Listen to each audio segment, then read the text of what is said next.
नमस्कार। आज आप देख रहे होंगे हमारे पास मल्टीमीटर रखे हुए हैं। ये एक ऐसा डिवाइस है जो कि इलेक्ट्रिक या इलेक्ट्रॉनिक किसी भी काम के लिए हमें ज़रूरत पड़ जाती है। और ये भी सनशाइन का है और ये भी सनशाइन का ही है, लेकिन ये ज़रा अलग है और कॉस्टली भी है। ये एक स्मार्ट मल्टीमीटर है, इसको भी दिखाएंगे। अभी पहले जो बेसिक लेवल के होते हैं उनके बारे में बात कर लेते हैं। प्राइस मोटा मोटा हिसाब से मैं आपको बता देता हूँ, क्योंकि उतना याद नहीं रहा, काफ़ी टाइम हो गया। और ये मुझे ऐसे ही पड़ा था 1200-1300 रुपये का। इससे ज़्यादातर यूज मैं इसको ही करता हूँ, क्योंकि सस्ता है तो जल्दी से ख़राब भी हो जाए तो इतना ही कोई दिक्कत नहीं है। लेकिन जो ज़रा महंगे होते हैं, ये मुझे लग रहा है ऐसे ही 1500 के ऊपर पड़ा होगा। ये बड़ा भी है। इसमें क्या है, सिलेक्टर नहीं है हमारे, ये रोटरी सिलेक्टर होता है, ये नहीं है। और इसमें खाली बटन है, इनसे सिलेक्ट हो जाता है। इसमें हमें रेंज सिलेक्ट करनी पड़ेगी। जो ऑटोमेटिक होते हैं वो महंगे भी होते हैं। वो ऑटोमेटिक का फ़ायदा ये होता है, कहीं पर अगर हमें पता नहीं है कि यहाँ पर एसी वोल्टेज आ रही है या डीसी आ रही है, तो हम सिलेक्शन अगर यहाँ से हम डीसी मान के एसी पे सेलेक्ट कर देंगे, मल्टीमीटर ख़राब होने के चांस रहते हैं। या फिर अगर उसमें प्रोटेक्शन होगी, अगर वो महंगा मल्टीमीटर है तो ख़राब नहीं होगा, लेकिन रीडिंग उल्टी सीधी आएगी, तो ये फ़र्क हो जाता है। और स्मार्ट मल्टीमीटर का हमें ये ऑटो रेंज पे, अगर इसमें दोनों ऑप्शन होते हैं, मैनुअल भी और ऑटोमेटिक का भी। ऑटो पे आप रखेंगे इसको, रेंज के लिए किसी कंपोनेंट को, फ्यूजेबल रेजिस्टेंस को चेक करेंगे तो ऑटोमेटिक बाजार पे चले जाएगा वो। और अगर डीसी वोल्टेज चेक करेंगे तो डीसी दिखा देगा। और एसी वोल्टेज को चेक करेंगे तो उसी रेंज पे आपको कुछ भी नहीं करना पड़ेगा। तो खाली आप एक ही समय पे, मतलब आप किसी भी चीज़ को चेक करेंगे, 3 चीज़ें वो एक साथ बता देता है, जैसे कि डीसी वोल्टेज और एसी वोल्टेज और बजट रेंज में। तो ये अपने आप सिलेक्ट हो जाता है वो। तो ये खासियत होती है उसकी, उसको भी लास्ट में दिखाएंगे। अभी फिलहाल इसकी बात कर लेते हैं। तो ये 1000-1200 का मैंने आपको बता ही दिया रेट, और अच्छा है, कोई दिक्कत नहीं है, इसमें कोई दिक्कत नहीं आई यहाँ तक। और इसमें दिखा देता हूँ उसको खोल के आपको, इसमें कौन से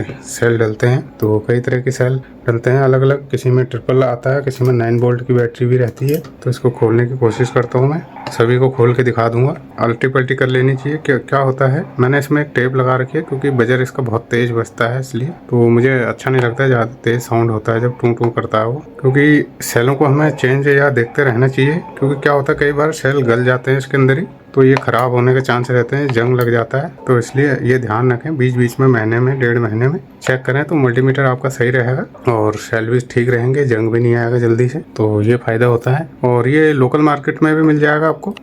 मैंने ये ऑनलाइन मंगाया था, कोई बाबा टूल्स करके वो है, एक साइट है, ऐप तो मुझे लग रहा है उनका है नहीं अभी शायद, तो साइट है, वहाँ से मैंने मंगाया था ये। वहाँ पे ज़रा सस्ते मिल जाएंगे आपको, क्योंकि उनका पूरा काम ही मल्टीमीटर और इन चीज़ों का रहता है। तो ये मल्टीमीटर जो है मोबाइल रिपेयरिंग के काम या किसी भी इलेक्ट्रॉनिक चीज़ को रिपेयर करने के काम में बहुत ज़रूरी होता है। कुछ इस तरह का दिखता है, और ऑन करके दिखाता हूँ इसको। अभी देखिए, सीधा ही जब ऑन करते हैं इसको तो ये डीसी रेंज पे आ जाता है, यानी कि डीसी वोल्टेज पे। और अगर आप यहाँ से बीच वाले बटन को प्रेस करेंगे तो इसकी ये डीसी एसी, अगर डीसी में है, एसी करना है तो सीधा आप इसको दबाएंगे यहाँ पर। अब एसी मोड पर हो गया, फिर दबाएंगे डीसी हो जाएगा। लेकिन अगर आप इसको दबाएंगे, इस पर ए लिखा है, ये एम्पियर चेक करने के लिए है, तो इस पर आप डीसी एम्पियर चेक कर सकते हैं। इस पर आप एसी एम्पेयर चेक कर देते हैं। एसी और डीसी का यहाँ पे लिखा आ जाता है। तो एम्पेयर के लिए ये है, वोल्टेज के लिए ये है, एनसीवी के लिए भी यही है। और होल्ड करना है, ये होल्ड का बटन है, लाइट जल जाएगी अंदर। टॉर्च का ये है, इसको होल्ड रखने से टॉर्च जलेगा। इसको हम अगर फिर से प्रेस करेंगे तो लाइट ऑफ हो जाएगी। अभी टॉर्च जला के दिखाते हैं, ये हमने दबा दिया, अभी इसका टॉर्च जल गया है। ये ज़्यादा तेज नहीं होती है, सिंगल एलईडी होती है वो। और फिर से दबाएंगे तो टॉर्च बंद हो जाएगा। अभी हमको रेंज सेलेक्ट करनी है, जैसे हमें रजिस्टर या कैपेसिटर वगैरह चेक करने हैं, तो हम इसको दबाएंगे। अभी ये किलो ओम से पे आ गया है, तो ये ऑटो हो जाता है यहाँ पे। इसमें हमें रोटरी की तरह कितने किलो ओम के लिए सेलेक्ट नहीं करना होता है, ये अपने आप ले लेगा। और फिर इसको दबाएंगे, यहाँ पर हमारा डायोड मोड आ गया है। फिर दबाएंगे, अभी यहाँ पे बजर मोड है। और उसके बाद फिर दबाएंगे, अभी ये कैपेसिटर मोड पे आ गया है, एनएफ लिखा हुआ आ रहा है। ये ऑटो अपने आप ही ले लेता है, मतलब इसमें सेलेक्ट करने की ज़रूरत नहीं है, खाली आपको एक बार टच कर देना है बस। यहाँ पे डिग्री चेक हो जाती है, ये भी वही चीज़ है। फिर से किलो ओम पे आ गया है। ऑफ करने के लिए इसे प्रेस करेंगे, ये ऑफ हो गया। तो इसके बारे में हमने बता दिया है आपको। अभी आ जाते हैं दूसरे मल्टीमीटर पे, इसको यहीं रख देते हैं साइड में। अब आ जाते हैं इस बड़े वाले पे। तो इसमें ये लगाने के भी ऑप्शन है इस पर। तो इसके बारे में बताते हैं। और लीड का भी फर्क हो जाता है। कोई लीड मैंने वैसे भी खरीदी हुई है तो महंगी आती है ज़रा, 200-250 की। ये लीड 20 एम्पियर की है, 20 एम्पियर तक का लोड झेलेगी।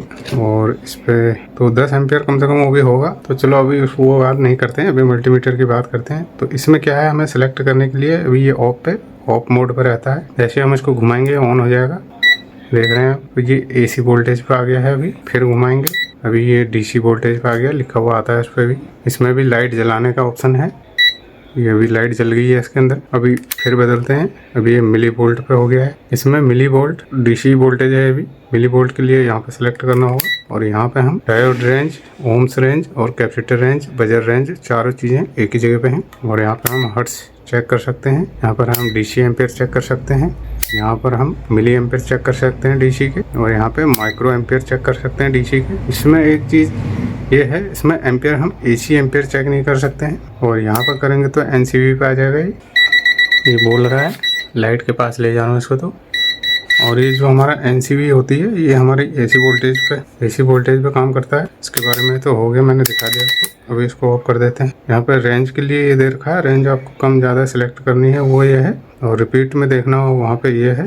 और यहाँ पर ये हर्ट्ज के लिए है, कितना परसेंटेज में देखना चाहते हैं, मैक्स मैन लिखा हुआ है, और यहाँ पे भी सिलेक्ट कर सकते हैं हम। तो ये हो गया। 10 एम्पियर इसमें फ्यूज लगा होता है, 10 एम्पियर हम चेक कर सकते हैं। उससे कम ही चेक करना चाहिए क्योंकि 10 एम्पियर फिर लास्ट हो जाता है, और बाकी ऐसे ही लगे होने चाहिए।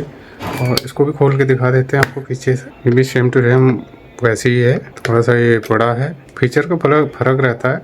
अब ये देखिए उसमें और इसमें दूसरा फ़र्क ये है, इसमें हमारी 9 वोल्ट की बैटरी लगी हुई है, ये काफ़ी अच्छा है। 9 वोल्ट की बैटरी लगी हुई है, इसमें कोई बैटरी में इतनी दिक्कत भी नहीं आती। बैटरी को आप यहाँ से ऐसे ही निकाल सकते हैं, देखिए निकल गई सेल की तरह ही, ये फिट हो जाता है इसमें ही। तो अभी वापस लगा देते हैं इसको, और वीडियो को लाइक ज़रूर कर दें, शेयर करें, सब्सक्राइब करें।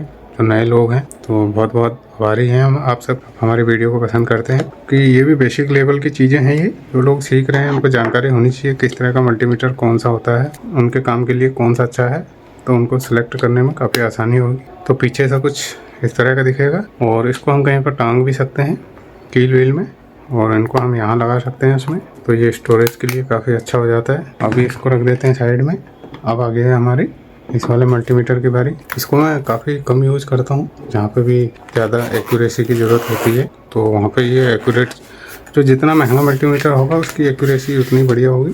ये ऐसी पैकिंग में आया था, और ये मैंने सबसे लास्ट में लिया है। इसका डब्बा भी यहाँ पर रखा हुआ है। ये हो गया। तो मल्टीमीटर कुछ इस तरह का दिख रहा है, आपको निकाल के दिखाते हैं बाहर। ये हो गया, और ये भी लीड भी निकाल देते हैं बाहर। डब्बे को रख देते हैं साइड में, इसको कवर कॉमन ये वाला है। अब इसको हम पहले ऑन कर देते हैं। इसका ऑन ऑफ का स्विच यहाँ पर है, ये ऑन हो गया है। ये यहाँ पर सिग्नल भी आ रहा है इसमें, कहाँ पर हमें क्या लगाना है। तो आप देख रहे हैं अभी ये ट्रू RMS मोड पे है, यानी कि स्मार्ट मोड पे है अभी ये। तो इससे मैं आपको चेक करके भी दिखाता हूँ एक बार। ये रजिस्टर है हमारे पास एक, इसको चेक करते हैं। ये एक फ्यूजेबल रेजिस्टेंस है, तो ये हमारा ओम्स रेंज में चेक हो गया है। तो ऐसे ही ये वोल्टेज को भी अपने आप ही, अभी मैं कोई रेंज सेलेक्ट नहीं कर रहा हूँ, एक बार वोल्टेज को दिखाता हूँ। मैं इसको यहाँ लगा रहा हूँ लाइट में। अभी आप देखें वोल्टेज को अपने आप डिटेक्ट कर लेगा। ये देखिए AC वोल्टेज आ रही है 235 वोल्ट। ऐसे ही अगर हम DC को भी चेक करेंगे तो DC वोल्टेज चेक करने के लिए मेरे पास एक बैटरी है यहाँ पर, इसी को चेक कर लेते हैं। अभी आप देख रहे हैं मैंने कोई भी चीज़ें अभी छेड़ी नहीं है। अभी आप देखें ये DC वोल्टेज पे आ गया है 3.9 वोल्ट। तो यहाँ पे लिखा हुआ आ रहा है DC और AC लिखा हुआ आ जाता है, तो उससे आपको पता लग जाएगा। तो ये इसकी खासियत है, इसलिए ये महंगा भी है। और इसमें ऑटो और फंक्शन के लिए आप इसको प्रेस करेंगे, अब आप मैनुअली इसको सेलेक्ट कर सकते हैं। वो मैंने आपको बता दिया, इसको आप दबाते चले जाएंगे तो ये जो है ऐसे मोड सेलेक्ट यहाँ तक आ जाएगा। उसके बाद ये फिर ऑटो पे सिलेक्ट हो जाएगा अपने आप। दबाए चले जाएंगे आप इसको, फिर से ऑटो पे आ गया है ये। अभी ऑटोमेटिकली अपने आप ही चेंज हो जाएगा। तो यही फर्क है इसमें। इस पर कोई लिखा हुआ है कैविट्स और KM 601 मॉडल, ये ब्रांडिंग है इसकी। इस तरह से लिखा हुआ है। ऑटो पावर ऑफ भी हो जाता है। और पीछे से, और इसमें भी हमारा कुछ यहाँ पे लिखा है APO, और इसका मतलब मुझे भी नहीं पता। इतना टॉर्च का यहाँ पर है, और इसका टॉर्च यहाँ जलेगा, और काफ़ी तेज टॉर्च दे रखा है इसमें। पर ये 1 टच में ही ऑन ऑफ हो जाता है, ये अच्छा है। इसकी लाइट भी तेज है, देख रहे हैं आप, काफ़ी बड़ी LED है, SMD LED है। और इसको पीछे खोल के मैं आपको दिखाता हूँ। और अगर बजट अच्छा खासा है तो इसका रेट आपको बता देता हूँ, 4.5 के करीब में पड़ा था। तो आप उसी हिसाब से चॉइस करें, क्योंकि अगर छोटा मोटा आप ठीक ठाक हैं, अगर आपका बजट है तो आप ले सकते हैं, नहीं तो कोई ऐसा रिकमेंडेशन नहीं है कि आपको ये लेना, सस्ता वाले ले लें। 600-650 में भी आ जाता है, वो भी ठीक है। तो इसको अभी ऑफ कर देते हैं और पीछे से दिखाते हैं आपको। मोबाइल की तरह कवर है इसका भी, पीछे से ऐसा कुछ दिखेगा, लेकिन इसमें जाहिर सी बात है कि इसमें बैटरी जो है AAA लगा होगा, लिखा हुआ भी है यहाँ पे।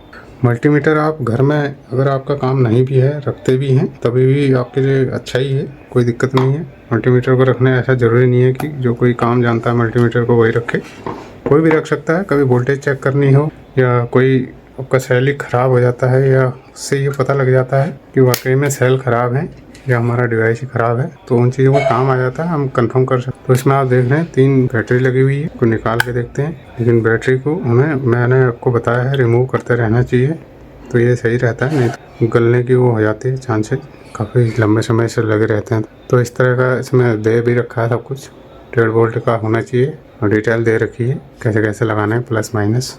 तो अभी लगा देते हैं इनको।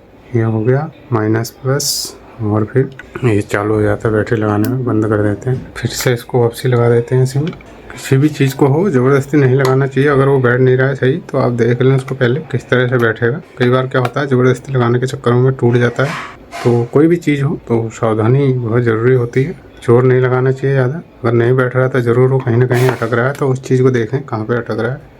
देखिए फिक्स लग गया है। NCV के लिए यहाँ पर है सेंसर, टॉर्च के लिए यहाँ पर। APO को काम का मुझे अभी पता नहीं है, क्योंकि मेरा काम पड़ता नहीं है उन चीज़ों से। तो अभी लगा देते हैं इसी में। तो वीडियो इतनी ही थी। चैनल को सब्सक्राइब कर दें जो लोग नए हैं, और पुराने लोगों का बहुत बहुत धन्यवाद। तो फिर मिलेंगे अगली वीडियो में, तब तक के लिए नमस्कार, थैंक यू, धन्यवाद।